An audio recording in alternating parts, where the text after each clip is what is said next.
Hey guys, we are back with another video. और आज की इस वीडियो में हम करने वाले हैं RCEM अप्रोच। ठीक है, हिंदी में कहें तो RCEM उपागम। और प्रीवियस वीडियो में हम ऑलरेडी कर चुके हैं BS Bloom, Robert Miller, Robert megger. अगर आपने वो वीडियोस नहीं देखे तो फटाफट से देख लेना, लिंक डिस्क्रिप्शन में दे दिया है। और ये सभी नोट्स मैंने तैयार किए हैं लक्ष्मी पब्लिकेशन की इस किताब से। ठीक है, स्क्रीन पर आपको शो कर रही हूँ।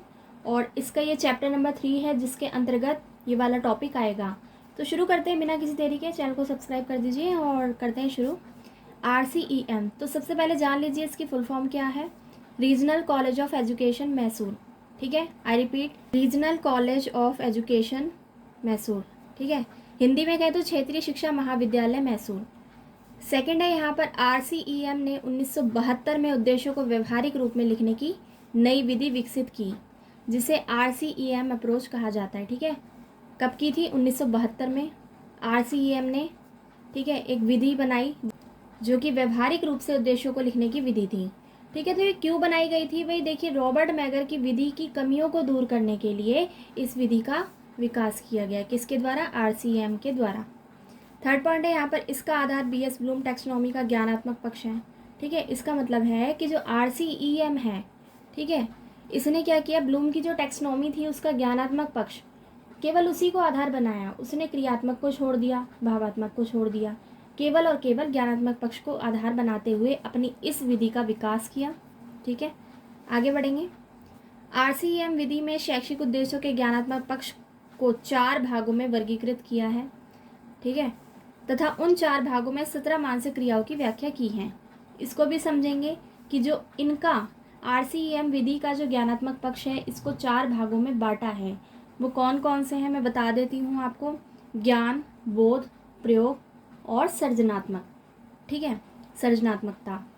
तो यहाँ नीचे की तरफ देखेंगे तो आपको बहुत ही अच्छे से समझ में आएगा। एक डायग्राम के थ्रू मैंने आपको बताया है RCEM अप्रोच में उद्देश्यों का वर्गीकरण। देखिए, आप इसको साथ के साथ ड्रॉ कर लेंगे या फिर नोट कर लेंगे। एग्जाम में जब भी पूछा जाएगा तो ऐसा पिरामिड आपको बनाना है। इससे आपका आंसर भी इफेक्टिव लगेगा और मार्क्स भी ज़्यादा मिलने के चांसेस होंगे। तो आपको पता होगा कि जो पिरामिड होता है वो नीचे से ऊपर की तरफ वर्क करता है। ठीक है, लोअर ऑब्जेक्टिव होते हैं और ये हायर ऑब्जेक्टिव्स होते हैं जो ऊपर की तरफ। और ये ऐसे कार्य करेगा, यानी कि बच्चा सबसे पहले ज्ञान लेगा, फिर उसको बोध कर लेगा, उसका प्रयोग करेगा, आखिर में आएगी सृजनात्मकता RCEM अप्रोच के अनुसार। ठीक है, तो यहाँ पर एक इम्पॉर्टेंट चीज़ मैं आपको बता दूँ। देखिए, सबसे पहले बात करते हैं ज्ञान की। ठीक है, नीचे से ऊपर की तरफ जा रहे हैं ना भाई, तो ज्ञान की, उसके बाद बोध की, उसके बाद प्रयोग की और सृजनात्मकता की। तो जो ये ज्ञानात्मक पक्ष था ब्लूम का, उसमें सृजनात्मकता तो था नहीं। प्रयोग के बाद क्या था?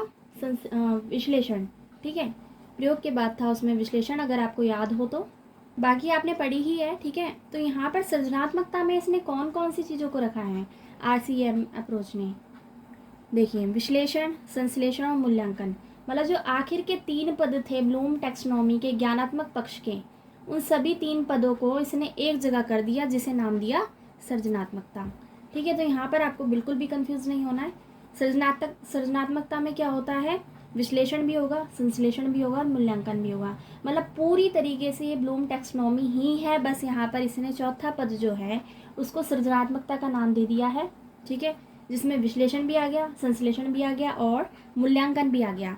ठीक है, इस पिरामिड को भी देख लेंगे। ज्ञान, बोध, प्रयोग, सृजनात्मकता। इंग्लिश में कहें तो knowledge, comprehension, application and creativity. इससे नीचे आपको दिख रहा है एक्शन वर्ब्स, क्रियाएं। अब इन्होंने हर एक के एक्शन वर्ब भी दिए हैं, क्रियाएं भी दी हैं, ताकि चीज़ें ज़्यादा अच्छे से समझ आ सके और उद्देश्यों का निर्माण भी बहुत ही अच्छे तरीके से हो सके। ठीक है, तो यहाँ पर आपको दिख रहा है सबसे पहले ज्ञान। ज्ञान में कौन सी चीज़ों को रखा है? प्रत्यास्मरण, यानी रिकॉल।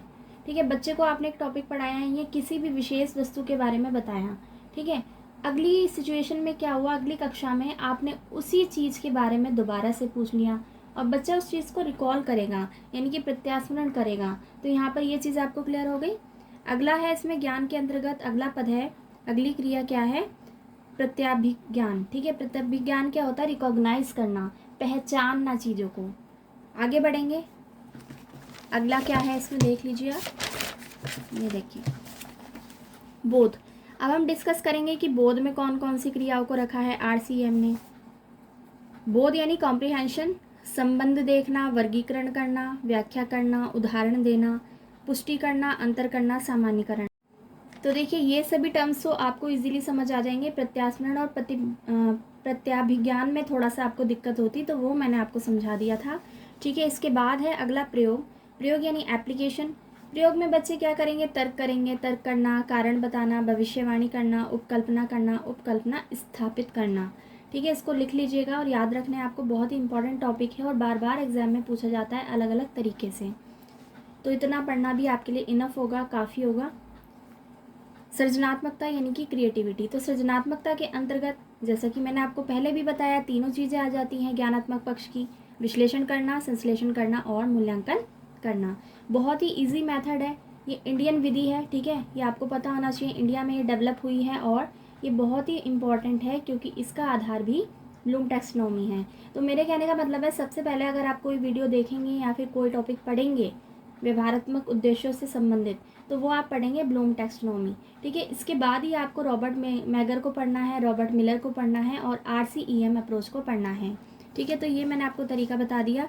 आगे देखेंगे यहाँ पर RCEM विधि में उद्देश्यों को व्यवहारिक रूप में लिखना। ठीक है, तो अब यहाँ पर क्या है? व्यवहारिक रूप में लिखना है उद्देश्यों को, इन सभी को आधार बनाते हुए। ठीक है, अब देखेंगे, मान लीजिए भूगोल का एक चैप्टर है और इसका टॉपिक है गंगा नदी। तो इस पर आपको उद्देश्य निर्धारित करने हैं, उद्देश्य बनाने हैं। तो उद्देश्य आप कैसे लिखेंगे वो मैं आपको बता देती हूँ। देखिए, सबसे पहले आपको ये याद रखना है कि जो उद्देश्य आप लिखेंगे वो लिखेंगे प्रेजेंट टेंस में। ठीक है, बहुत ही इंपॉर्टेंट चीज़ बता रही हूँ, पास्ट टेंस में नहीं लिखना है आपको, फ्यूचर टेंस में नहीं लिखना है आपको, प्रेजेंट टेंस में लिखना है। सबसे पहले हम लेंगे ज्ञान को। तो ज्ञान में बच्चा क्या करेगा? हमने देखा था प्रत्यास्मरण करना, ठीक है, प्रत्याभिज्ञान करना, ये सारे शब्द आ रहे थे। तो हम ऐसे बनाएंगे उद्देश्य: छात्रों में गंगा नदी से संबंधित तथ्यों को प्रत्यास्मरण करने की क्षमता, यानी रिकॉल करने की क्षमता है। ठीक है, प्रेजेंट में है। और एक और चीज़ मैं यहाँ पर बता दूँ, अगर कोई और सब्जेक्ट है, उसका कोई और टॉपिक है, तो इसकी जगह आप उस टॉपिक को लिखकर सेम सेंटेंस रख सकते हैं। ठीक है, अगला है इसमें छात्रों में गंगा नदी से संबंधित तथ्यों में प्रत्याभिज्ञान की योग्यता है। ठीक है, प्रत्याभिज्ञान क्या है? अलग चीज़ है, पहचान करना। रिकॉल अलग था, पहचान करना, रिकॉग्नाइज करना अलग है। ठीक है, तो यहाँ पर आपने बनाया छात्रों में गंगा नदी से संबंधित तथ्यों में प्रत्याभिज्ञान करने की योग्यता है, ये भी प्रेजेंट टेंस में है। ठीक है, सेम कंडीशन है।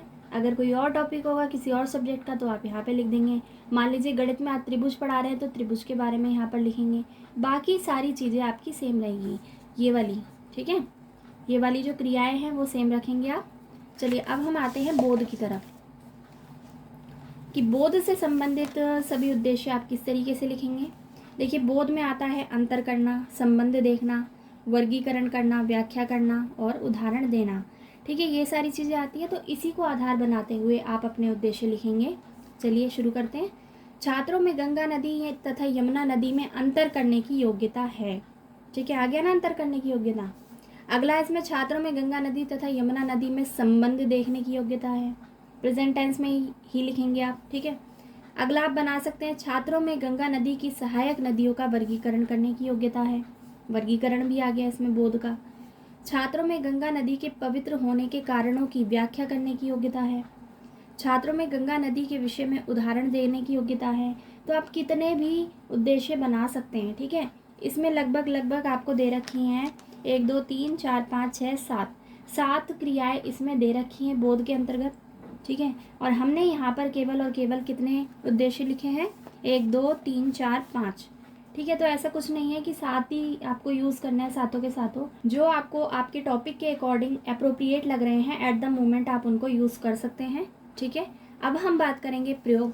तो प्रयोग से संबंधित उद्देश्य आप किस तरीके से लिखेंगे देखते चलिए। देखिए, प्रयोग में आता है तर्क करना, भविष्यवाणी करना, उपकल्पना बनाना। ठीक है, तो ऐसे ही बनाते हैं इसको।